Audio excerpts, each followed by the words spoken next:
¿Has oído hablar alguna vez de los misteriosos guardianes del bosque llamados chaneques? Dicen que en lo más profundo de la selva, donde la luz apenas se filtra entre las ramas, acechan los chaneques. No son simples duendes traviesos, son criaturas ancestrales, sombras que vigilan, que esperan, se ocultan en los árboles susurrando en el viento, riendo en la oscuridad. Los viajeros que se atreven a adentrarse en su territorio cuentan historias de pasos invisibles siguiéndolos, de voces infantiles llamándolos por su nombre. Primero pierden la noción del tiempo, luego los caminos cambian, retorciéndose en direcciones imposibles, y cuando el pánico se apodera de ellos, ya es demasiado tarde. Se dice que algunos han logrado escapar, aunque nunca vuelven a ser los mismos. Sus mentes quedan marcadas, sus recuerdos confusos, otros simplemente desaparecen. Y si los chaneques se llevan tu alma, dicen que vagarás para siempre en su reino, atrapado entre las sombras y risas que nunca cesan. Ahora dime, ¿te atreverías a entrar en el bosque de los chaneques? Hola comunidad, yo soy Kai. Sean bienvenidos a un nuevo capítulo del multiverso del miedo. En esta ocasión vamos a hablar de los chaneques, pero no de cualquier tipo de chaneques, sino en específico de los que existen en la Sierra de Guerrero. Espero les guste este capítulo y si es el caso, me premien con su like y suscribiéndose al canal. No se olviden también de seleccionar la campanita para que YouTube les notifique de cada capítulo nuevo que estamos subiendo. Sin más, comenzamos. En lo profundo de la Sierra de Guerrero, donde la niebla y el viento se aferran a los enormes árboles, habitan los chaneques. No son simples duendes de cuento, son seres antiguos, son guardianes de la naturaleza y de secretos que los hombres jamás deberían descubrir. La gente más vieja de esos poblados cuenta que los chaneques castigan a quienes entran en su territorio sin permiso. Se burlan de forma inquietante y desorientan a los viajeros, robándoles no solo el rumbo, sino a veces hasta el alma. Hay quienes han vuelto de la selva con la mirada perdida, incapaces de recordar qué vieron o qué les fue susurrado en la oscuridad. Otros simplemente nunca regresan. Pero hay algo más. Últimamente los habitantes de la sierra han notado señales extrañas, huellas diminutas donde nadie ha caminado, animales huyendo sin razón aparente y luces parpadeantes en lo más profundo del bosque. Algo está despertando a los chaneques y aquellos que se atrevan a seguir su rastro, a desentrañar el misterio que protegen, podrían encontrar mucho más de lo que buscan. ¿Te atreverías a internarte en sus dominios? Las leyendas de los chaneques son parte de la misma historia de México. Se dice que los chaneques habitan en los sitios más peligrosos e inexplorados, que cuidan de los animales y de la naturaleza, y quienes entran en su espacio pueden perder su tonali. El tonali es el espíritu de la naturaleza que llevamos asociado a nuestro nacimiento. En el estado mexicano de Guerrero, en los pueblos que más conservan su cultura y sus raíces, se cree que cuando nacemos, un espíritu de un ser de la naturaleza viene asociado a nuestro propio ser y que estamos ligados a él hasta el día de nuestra muerte, al punto que si uno de los dos muere, el otro muere también. Hay ciertas variantes en estas creencias. Algunos dicen que si tu tonali muere, también morirá el humano. Sin embargo, puede morir el humano y el tonali aún subsistir. Si bien hay variaciones en estas creencias, en lo que todos están siempre de acuerdo es en que los chaneques son espíritus asociados al inframundo o al infierno cristiano como lo conozcan, y generalmente tener contacto con alguno de ellos es siempre para mal, desde agresiones físicas, accidentes, Hasta desapariciones han sido asociadas a estos espíritus de la naturaleza y las leyendas mexicanas.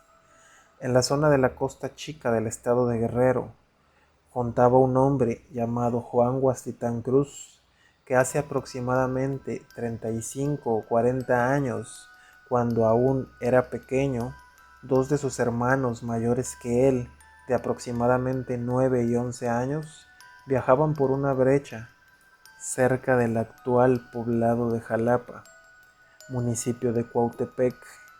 En aquel entonces, todo ese camino era pura brecha, dice don Juan. Mis hermanos, Raúl y Pepe, habían sido enviados por mi madre a buscar a mi papá, pues andaba en el campo trabajando la tierra y sembrando. El sol de la tarde estaba en lo alto del cielo, por lo que no sería más allá de mediodía. Avanzaban lentamente montando a caballo, pues acá en estos lugares los niños desde muy chicos aprenden a montar sus bestias y a trabajar para ganarse el pan y la tortilla que se llevan a la boca. Así que iban mis dos hermanitos despacito por la brecha, que era fácil salirse del camino y perderse o ser atacados por algún depredador de la zona. Ambos estaban platicando del hambre que ya tenían y que ojalá mi papá no los dejara trabajando en vez de regresarse pronto con ellos para sentarse a comer. 2 horas les llevó recorrer aquel camino de tierra y hierba seca. Llegaron cansados y sedientos, pues Pepe, el más joven de los dos, había corrido al baño cuando mi mamá los mandó a buscar a mi padre, y en esa faena había dejado las cantinfloras con agua que tenían que llevar para el camino y para compartir con mi padre. Para cuando se habían dado cuenta, por la sed que les había secado ya la garganta, ya llevaban más de 1 hora de camino, y regresar por ellas ya no fue una opción. Siguieron el camino y ahí estaban, montados en sus caballos frente a mi padre, el cual los vio llegar con gran entusiasmo, pues sabía que venían a anunciarle que mi madre los había mandado a buscarlo. ¿Qué pasó, mi hijo?, le dijo a Raúl. ¿Los mandó su madre? A que me hablaran como siempre, porque me tardo en regresar. Seguro me ha de extrañar tanto que los manda a buscarme con este solazo tan caliente. Anden de regreso, díganle que no tardo en regresar. Termino algo que me falta y me voy atrás de ustedes, no se preocupen. Ellos asintieron y sin decir nada, pues temían que se acordara de pedirles el agua, se dieron la vuelta sin pasarse a descansar y estaban por emprender el camino cuando escucharon a sus espaldas: se me van derechito, ¿eh? No me quiero enterar que se tardaron o se fueron por ahí de vagos. Directo a la casa, que si llego antes que ustedes, les van a dar ganas de haberme obedecido. No se preocupe, papá, dijo Raúl. No se preocupe, repitió Pepe. Comenzaron el camino de regreso, y ya habrían avanzado más o menos la mitad del camino, cuando al estar frente al río, porque en aquel entonces pasaba el río por la zona, ahora ya está seco porque conforme fue creciendo el pueblo, el agua se fue acabando, me dijo don Juan haciendo una pausa, y luego continuó. De repente los dos caballos se frenaron en seco. No querían avanzar. Los azotaron y presionaron con las espuelas tanto como eran capaces y nada. Ninguno de los dos animales se movió un solo paso. El más bronco de los dos comenzaba a darse jalones, queriendo regresar de nuevo atrás, pero mi hermano, que aunque estaba chico, tenía ya mucha experiencia montando a caballo, le jaló la rienda y logró tranquilizarlo mediante jalones y palmaditas por igual. Hay que desmontar y ayudarlos a cruzar el río, le dijo Raúl a Pepe. Y este, que lo seguía siempre en todo, desmontó sin titubear y se dispuso a seguirlo. En ese momento, y salidos de quién sabe dónde, aparecieron dos primos míos, hijos de mi tío Julián, hermano de mi papá, y les dijeron: vamos a buscar leña, acompáñenos. Pepe, que era el más despistado, les dijo: sí, vamos.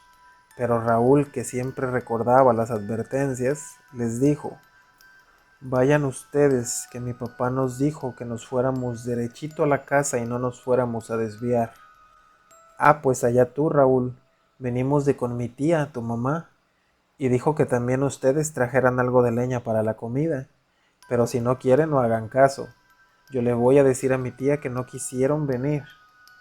Pepe, tan inocente como siempre, le dijo a Raúl: Oye, carnal, ¿y si de verdad los mandó mi mamá y no llevamos la leña?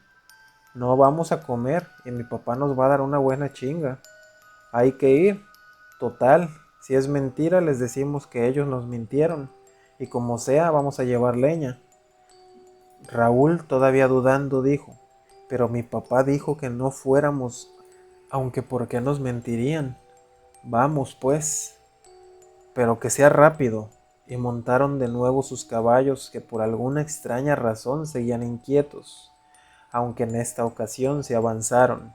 Siguieron a mis primos por otra brecha que subía hacia el monte, donde en aquel entonces íbamos a leñar, pero les resultó curioso a mis hermanos que mis primos de pronto agarraron por otro lado y empezaron a alejarlos de la zona donde siempre íbamos a la leña. Aún así, los siguieron un rato. De pronto Raúl le dijo al más grande de mis primos: Hey Felipe, ¿hasta dónde piensan ir, pues? Aquí nomás adelantito, ustedes síganos, respondió Felipe. Así transcurrieron otros 30 minutos aproximadamente, hasta que de pronto se encontraron en una loma que mis hermanos no reconocían. Dicen que mis primos desmontaron y les dijeron: Ya llegamos. Mis hermanos desmontaron también y los cuatro amarraron sus caballos. De pronto mis primos salieron corriendo y comenzaron a alejarse hacia una zona donde habían unas piedras muy grandes y comenzaron a saltar entre una y otra. Cuenta mi hermano que le pareció muy raro porque saltaban de una piedra a otra sin ningún trabajo y les gritaron: Vénganse, vamos a jugar. Raúl molesto les dijo: ¿Qué jugar? Si te dije, Felipe, que mi papá nos dijo que no nos desviáramos. Vamos por la leña y nos regresamos, yo no vine a jugar. Ay, primo, un rato nada más, nadie se va a enterar que jugamos un rato antes. Decía mi hermano Raúl que no sabía por qué, pero él los notaba raros, como que caminaban raro y sus miradas también lo estaban, pero nada más que eso. Aún así le ganó el miedo de la amenaza de mi papá y le dijo a Pepe: Vámonos, que jueguen ellos, yo no quiero problemas. Dice que pensando en cómo regresarse sin discutir, les quitaron él y Pepe la mirada por un poquito de tiempo. Cuenta que la verdad fue solo en lo que miraron al piso y levantaron la mirada y ya no los vieron entre las piedras. Así que como ya no los vieron, se regresaron rápido a donde estaban los caballos. Dice mi hermano que al llegar encontraron sus dos bestias amarradas en donde las dejaron, pero nada más. No estaban los caballos de los primos, pero lo extraño que les pareció fue que por más que buscaron alrededor, no había más huellas de caballos, solo se miraban las de los suyos. Esta vez sintieron un escalofrío y se montaron en los animales y cabalgaron más rápido. Aún así llegaron a nuestra casa ya pasadas las 6 de la tarde. Cuando lo hicieron ya estaban mi papá, mi mamá y dos de mis tíos en la casa, pero antes de regañarlos les preguntaron: Luego pues, ¿dónde andaban? Si no los encontré en el camino, dijo mi papá. Mi hermano Raúl le respondió: Pues es que mi mamá mandó a Felipe y a Polo a que juntáramos leña, y fuimos con ellos, pero de repente ya no los vimos y mejor nos regresamos. Mi hermano Pepe asintió. Mi papá, que para nosotros siempre fue una figura de autoridad, se puso de pie y le dijo a Raúl: No me digas mentiras, chamaco, si se fueron a otro lado, mejor díganme. No, apá, por la Virgencita, pregúntele a mi mamá si no mandó a mis primos. Ellos dijeron que ella los mandó y que si no íbamos por la leña se iba a enojar mucho y no íbamos a comer. Ahí fue donde mi tío Osvaldo, otro de los hermanos de mi papá, se paró y dijo: De la que se salvaron, chamacos. Esos eran los chaneques que querían perderlos. La semana pasada se perdió el hijo de Rodolfina y hasta ahorita no lo han encontrado. Y sus primos, los hijos de su tío Julián, no están aquí. Se fueron a Acapulco desde hace una semana, cuando su abuela se puso enferma. Y sé que están allá porque yo los vi hace apenas 2 días, así que no pudieron ser ellos. Mi hermano Pepe no pudo aguantar y se soltó a llorar. repitiendo una y otra vez: pero eran ellos, yo los conozco y los vi, eran mis primos. No, mi hijo, les dijo mi papá, eran los chaneques, que se los querían llevar y perderlos. Gracias a Dios no les hicieron caso y se vinieron. Seguro pisaron algo o hicieron algo que no les gustó y se querían vengar. Y esa es toda la historia que me contaron mis hermanos ya cuando yo estaba más grandecito. Y aquella brecha que se desviaba donde el río cuando íbamos para la huerta de mis papás, siempre le decíamos el camino de los chaneques y tratábamos de nunca pasar por ahí solos. Ahora ese camino ya no se usa, quedó cerrado y ya no hay paso para Jalapa. Cuentan también que esa zona fue donde hubo el enfrentamiento hace muchos años entre la gente del pueblo y los soldados, cuando querían que nos fuéramos de aquí. Nunca supimos si los soldados vinieron porque sabían de los chaneques o fue que los chaneques se aparecieron por tantos muertos que hubo en ese enfrentamiento. Así que, querida comunidad, cuando vayan a los pueblos mágicos o zonas rurales donde la naturaleza aún predomina, cuando vayan de vacaciones a hermosas zonas naturales con bosques, cascadas o cuevas, siempre pidan permiso a la naturaleza y a los seres que la habitan, porque así como a nadie de nosotros nos gustaría que invadieran nuestras casas, a estos seres espectrales y milenarios tampoco les gusta ser molestados. Y a diferencia de los duendes, no son juguetones y risueños, sino vengativos e implacables con quienes invaden su espacio. ¿Alguno de ustedes ha vivido alguna experiencia similar? ¿Ya conocían sobre los chaneques y su forma de ser? ¿Alguno de ustedes vio a alguna persona o familiar que después resultó estar en otro lado en ese momento? Escriban en los comentarios que los voy a estar leyendo y anímense a compartir sus experiencias con nosotros, pues este es el sitio para hacerlo, con más personas que gustan de los mismos temas y que muy probablemente hayan experimentado sucesos parecidos a ustedes. Por ahora me despido, querida comunidad, agradeciendo como siempre su compañía y haber estado hasta el final. Son muy valientes y es un honor tenerlos, comunidad. También les agradecería que si les gusta el contenido me apoyen con su like, compartan a más personas que les gusten estos temas y que puedan aportar sus experiencias, y que se suscriban para verlos por aquí en el siguiente capítulo del Multiverso del Miedo. Yo soy Kai y hasta la próxima.